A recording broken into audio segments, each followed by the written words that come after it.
لیکن یہ تو ممکن ہے کہ بیشتر اور بہتر وقت اس کام کے لیے صرف کر دیا جائے، یہ تو ممکن ہے، اس میں ہرگز کوئی، یعنی اس رخ پر تو زندگی ہو، دعوت دین اور اقامت دین کی جد و جہد جو ہے وہ شامل تو ہو جائے آپ کے پروگرام میں، اور اس کو پھر یہ کہ جیسے جیسے اللہ تعالیٰ توفیق دے، ہمت دے، اس کے اندر بڑھوتری ہوتی رہے۔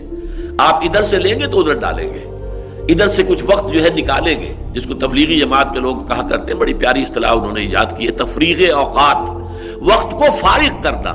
وقت آپ کا پورا آکوپائیڈ ہے، دنیا کی جد و جہد ہے، کاروبار ہے، یہ ہے وہ ہے، پوری طرح وقت جو ہے وہ آکوپائیڈ ہے، اس میں سے نکالنا ہوگا وقت، تفریغ اوقات، فارغ کرنا، تب ادھر سے نکالیں گے تو ادھر ڈالیں گے، ادھر اس وقت کو صرف کریں گے۔ اتباع کا کوئی سوال اس کے بغیر نہیں ہے۔ اب یہ ہمارے دھوکے ہیں جو ہم نے اپنے آپ کو دے رکھے ہیں۔ کچھ لوگ سمجھتے ہیں میں جی برش نہیں کروں گا، مسواک کروں گا، اتباع کا تقاضا یہ ہے کہ مسواک کی جائے، ٹھیک ہے، یہ میں اس کا انکار نہیں کرتا، لیکن اگر آپ کا اتباع صرف یہیں تک محدود ہے اور باقی آپ کی ساری زندگی تو لگ رہی ہے دنیا کمانے کے اندر، یہ اتباع نہیں، یہ دھوکہ ہے، یہ فراڈ ہے۔ یخادعون اللہ والذین آمنوا وما یخدعون الا انفسهم، یہ تو پھر دھوکہ ہے جو اللہ کو اور اہل ایمان کو دینے کی کوشش کی جا رہی ہے، اور اس میں یہ کہ یہاں پر جہاں قلم رکھا جاتا ہے وہاں مسواک کھڑی ہوئی ہے، یہ گویا کہ ہمارا یہ علم ہے، یہ نشان ہے ہمارا، یہ امتیازی ایک نشانی ہے، یہ چیزیں نہیں ہیں۔ اتباع تو یہ ہے ان صلاتی و نسکی و محیای و مماتی للہ رب العالمین، اور اسے بھی اللہ ہمت دے، آخر انسانوں ہی میں سے صوفیاء کرام تھے، کوئی وہ جنات میں سے نہیں تھے، کوئی فرشتوں میں سے نہیں تھے، امتی تھے۔ اب طریقہ کار کا معاملہ جو وہ ایک علیحدہ بات ہے، لیکن یہ کہ بہرحال انہوں نے یہ کیا کہ جو بھی کچھ تھی اپنی پونجی، توانائی، قوت، صلاحیت، محنت اور وقت، اس کی پوری پونجی کو لگایا اسی کام کے لیے، لیکن یہ کہ اس درجے تک وہ بھی اللہ تعالیٰ آخر فَسَنُيَسِّرُهُ لِلْيُسْرَىٰ، آپ قدم تو اٹھائیں، آغاز تو کریں، فیصلہ تو کریں، بسم اللہ تو کریں، اس کے بعد اللہ تعالیٰ راستے کھولنے والا ہے۔ تو یہ جو اطاعت اور اتباع کا فرق ہے وہ اس مقام پر، اور قرآن مجید میں یہی مقام ہے واضح طور پر کہ جو ان دونوں چیزوں کو اس طرح یکجا کر کے بیان کر رہا ہے۔ قُلْ اطیعوا اللہ والرسول، کہہ دیجیے اطاعت کرو اللہ کی اور رسول کی۔ اس سے تو سرتابی کرنا کفر ہو گیا، فَإِن تَوَلَّوْا فَإِنَّ اللَّهَ لَا يُحِبُّ الْكَافِرِينَ، پھر اگر وہ روگردانی کرے تو اللہ کو کافر پسند نہیں ہے۔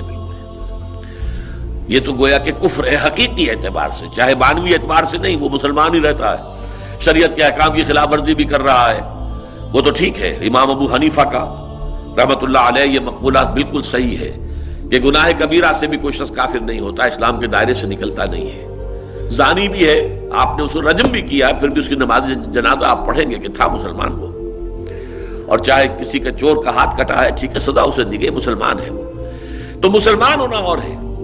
لیکن معنوی طور پر یہ کفر ہے کہ آپ اللہ کی یا اللہ کے رسول کی اطاعت سے سرتابی کریں، یہ کفر ہے۔ البتہ اس سے اونچا درجہ ہے اتباع کا، حضور کا اتباع، اور اس میں دیکھیے قُلْ إِن كُنتُمْ تُحِبُّونَ اللَّهَ فَاتَّبِعُونِي، کیونکہ ایمان کا تقاضا ہے، یہ ہم پڑھ چکے ہیں، سورہ بقرہ میں آ چکا ہے، وَالَّذِينَ آمَنُوا أَشَدُّ حُبًّا لِلَّهِ، ایمان کے لازمی تقاضوں میں سے ہے، جو لوگ حقیقت المومن ہیں ان کی شدید ترین محبت اللہ کی ذات کے ساتھ ہوتی ہے۔ اشد ویوم القیامت یردون الی اشد العذاب، قیامت کے دن وہ جھونک دیے جائیں گے شدید ترین عذاب میں، اشد، وہی اشد کا لفظ یہاں آیا ہے، والذین آمنوا اشد حبا للہ، اللہ کی محبت، لیکن اللہ کی محبت جو ہے اس کا تقاضا پھر در حقیقت اتباع رسول ہے۔ قُلْ إِن كُنتُمْ تُحِبُّونَ اللَّهَ، اے نبی کہہ دیجئے ان سے اگر تم محبت کرتے ہو اللہ سے، یعنی اگر تم حقیقتاً مومن ہونے کے مدعی ہو، فَاتَّبِعُونِي، تو میری پیروی کرو، میرے نقش قدم پر چلو، امیٹیٹ می، میری نقالی کرو، یہ امیٹیشن محمد کی صلی اللہ علیہ وسلم، نقش قدم پر چلنا۔ اس کی مثالیں اگرچہ وہ چیزیں جو ہے ایک اعتبار سے صرف جذباتی ان کی حیثیت ہے، لیکن مثال کے طور پر عرض کر رہا ہوں کہ ایک اور ضرور یقیناً حضور کے ساتھ ایک ایموشنل تعلق جو ہے وہ مطلوب ہے، پسندیدہ ہے، مقصود ہے، صرف ایک منطقی نہیں، صرف قانونی اور دستوری نہیں، جذباتی، قلبی، ایک کیفیت نفسیاتی. یہ کیفیت جو ہے یہ ہونی لازم ہے. محمد رسول اللہ صلی اللہ علیہ وسلم، یہ ہمارے سورہ حجرات کے درس کا ایک لازمی حصہ ہے کہ ہماری اجتماعی زندگی کے دو ستون ہیں. ایک ستون ہے اللہ اور اس کے رسول کے احکام کی پابندی، لا تقدموا بین یدی اللہ ورسولہ، اور دوسرا ستون ہے اللہ کے رسول کی محبت اور احترام اور ادب اور تعظیم. لا ترفعوا اصواتکم فوق صوت النبی ولا تجہروا له بالقول کجہر بعضکم لبعض ان تحبط اعمالکم وانتم لا تشعرون. کبھی اپنی آواز کو نبی کی آواز سے بلند نہ کر بیٹھنا. کبھی جس طرح بلند آوازی سے آپس میں ایک دوسرے سے بات کرتے ہو ایسے کہیں گفتگو نہ کر بیٹھنا اللہ کے رسول کے ساتھ، مبادا تمہارے سارے اعمال حبط ہو جائیں تمہیں پتہ بھی نہ چلے. یہ اتنا بڑا جرم ہے. اس لیے کہ احترام، تعظیم اور محبت رسول یہ ہماری اجتماعی زندگی کا ستون ہے. بلکہ میں نے تو اس کے لیے جو مثال جو وضع کی ہے وہ بہترین ہے کہ دائرہ ہے، دائرے کا ایک مرکز ہے، دائرے کا ایک یہ سرکمفرنس ہے. دائرہ ہماری اجتماعی زندگی کا یہ سرکمفرنس ہے، اللہ اور اس کے رسول کے احکام.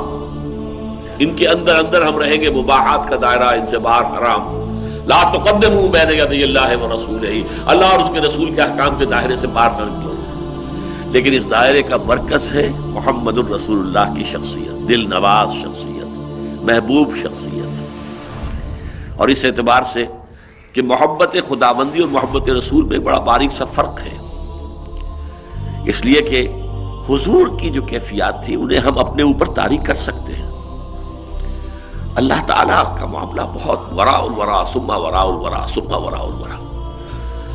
حضور کے قلب مبارک پر جو کیفیت ہوئی ہوگی جب حضرت حمزہ کی اعضا بریدہ لاش آئی ہے سامنے، کچھ نہ کچھ اندازہ ہم کر سکتے ہیں. کیا قلب مبارک پر بیت رہی ہوگی جب آپ کے زبان مبارک سے یہ الفاظ نکل گئے، اما حمزہ فلا بواقی لہو، ہائے حمزہ کے لیے تو کوئی رونے والی بھی نہیں ہے. کیا کیفیت ہوگی؟ یا کیا کیفیت ہوگی جب حضرت فاطمہ رضی اللہ تعالی عنہ آئی ہیں، ابا جان دیکھیے یہ میرے ہاتھوں میں گٹنے پڑے ہوئے ہیں چکی چلا چلا کر، اور یہ میرے کندھے کے اوپر بدی پڑی ہوئی ہے، بشکیزہ میں لے کر آتی ہوں، پانی بھر کر لے کر آتی ہوں. اب تو عام مسلمانوں کے گھروں میں بڑی وسعت ہو گئی ہے، فراوانی ہے. مجھے بھی کوئی کنیز، کوئی غلام عطا ہو جائے تاکہ یہ میرے گھر کے کام کاج میں میرا مدد کر دے، میرا ہاتھ بٹا دے. فرمایا حضور نے، نہیں بیٹی یہ چیزیں ہمارے لیے نہیں ہیں، میں تمہیں اس سے بہتر شے دیتا ہوں. ہر نماز کے بعد 33 مرتبہ سبحان اللہ، 33 مرتبہ الحمدللہ، 33 یا 34 مرتبہ اللہ اکبر کہہ لیا کرو. لیکن کیا قلب پر گزری ہوگی، فاطمہ تو بضعۃ منی، فاطمہ میرے جگر کا ٹکڑا ہے. لیکن وہ جگر کے ٹکڑے نے دکھایا ہے، کس کو دکھایا ہے؟ جو اس وقت شہنشاہ عرب ہے، وہ شہزادی کہا لیے. تو ہم کیفیات کا کچھ نہ کچھ ہم ادراک کر سکتے ہیں. اللہ کا معاملہ بالکل ہے جیسے کہ شاید حضرت مسیح کا قول یہ آیا ہے نا سورہ مائدہ میں، تعلم ما فی نفسی ولا اعلم ما فی نفسک. اے اللہ تو تو جانتا ہے جو کچھ میرے جی میں ہے، میں نہیں جانتا جو کچھ تیرے جی میں ہے. ہم کیسے جان سکتے ہیں؟ لہذا در حقیقت یہ محبت خداوندی اور محبت رسول ان میں ایک بڑا باریک سا فرق ہے. لیکن ان دو آیتوں کے حوالے سے جو بات سمجھنے کی تھی، جس کو میں چاہتا تھا، جس کے لیے آج خاص طور پر میں نے اس کا اعلان بھی کیا تھا، کہ یہ جو ہے اتباع رسول جس کا درجہ یہ ہے، ان کنتم تحبون اللہ فاتبعونی یحببکم اللہ، اللہ تعالیٰ تمہیں محبوب رکھے گا. پھر دیکھیے کس قدر یہ ڈاؤن ٹو دی گراؤنڈ بات ہو رہی ہے. اس کا مطلب یہ نہیں تم معصوم ہو جاؤ گے، فرشتے ہو جاؤ گے، تم سے کوئی خطا ہوگی نہیں. You will remain humans. غلطی تم سے پھر بھی ہو سکے گی. گاہ میری نگاہ تیز چیر گئی دل وجود، گاہ الجھ کے رہ گئی میرے توہمات میں. کبھی کبھی ایسا بھی ہوتا ہے انسان کے لیے. کبھی انسان جو ہے وہ اپنے ناک تلے کے پتھر سے ٹھوکر کھا جاتا ہے، اور کبھی اسے دور تک کی منزل اپنی صاف نظر آ رہی ہوتی ہے. یہ ہوتا ہے، لغزش ہو سکتی ہے، خطا ہو سکتی ہے. الانسان مرکب من الخطاء والنسیان وَيَغْفِرْ لَكُمْ ذُنُوبَكُمْ. اتباع کا یہ دوسرا نتیجہ نکلے گا. ایک تو تم محبوبیت خداوندی کے مقام پر آ جاؤ گے، اور نمبر 2 جو بھی تمہاری خطا ہے اللہ معاف فرمائے گا. کہیں لغزش ہو گئی، کہیں پاؤں پھسل گیا، کہیں گر گئے، پھر اٹھے، چلے آگے چلے۔ انما التوبۃ علی اللہ للذین یعملون السوء بجہالۃ ثم یتوبون من قریب، اللہ نے اپنے ذمے قرار دیا ہے ان لوگوں کی توبہ کو قبول کرنا جو کہیں جذبات میں اور جہالت میں، نادانی میں کوئی غلط کام کر بیٹھے، پھر فوراً توبہ کریں، فوراً توبہ کرو، اٹھ جاؤ۔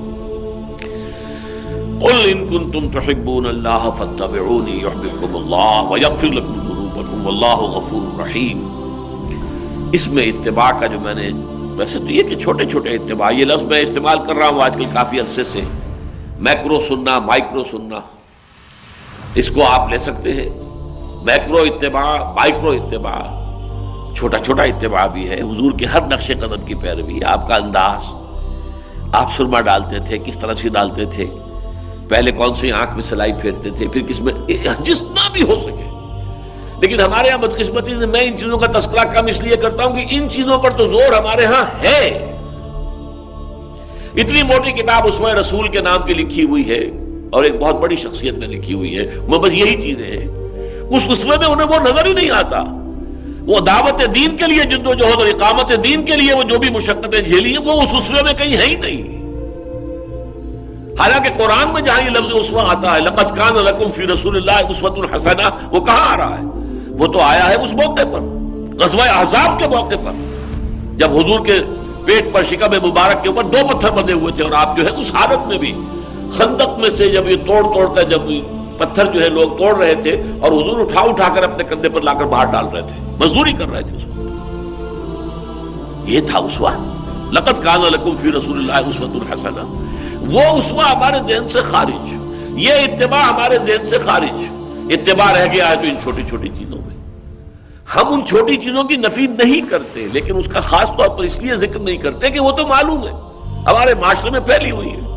ہمارے یہاں دینداری کا جو بھی تصور ہے، نیکی کا جو بھی تصور ہے، پرہیزگاری کا اور تقویٰ کا جو بھی تصور ہے، ان میں یہی چیزیں رہ گئی اور تو کچھ ہے نہیں۔ لہذا جو شے نہیں ہے اس کو ایمفیسائز کرنا پڑتا ہے۔ اصل اتباع تو یہ ہے محمد الرسول اللہ کا، اصل سنت تو یہ ہے محمد الرسول اللہ کی، اصل اسوہ تو یہ ہے محمد الرسول اللہ صلی اللہ علیہ وسلم کا۔ دعوت دین، اقامت دین کی جد و جہد کے لیے وقف ہوں، آپ کے دن رات، آپ کی صلاحیتیں، آپ کی قوتیں، ان میں سے منیمم جو آپ کے لیے ضروری ہے صرف وہی آپ لیں اور باقی کو آپ فارغ رکھیں اللہ کے دین کی اقامت، اللہ کے دین کی دعوت کے لیے۔ بارک اللہ لی ولکم فی القرآن العظیم۔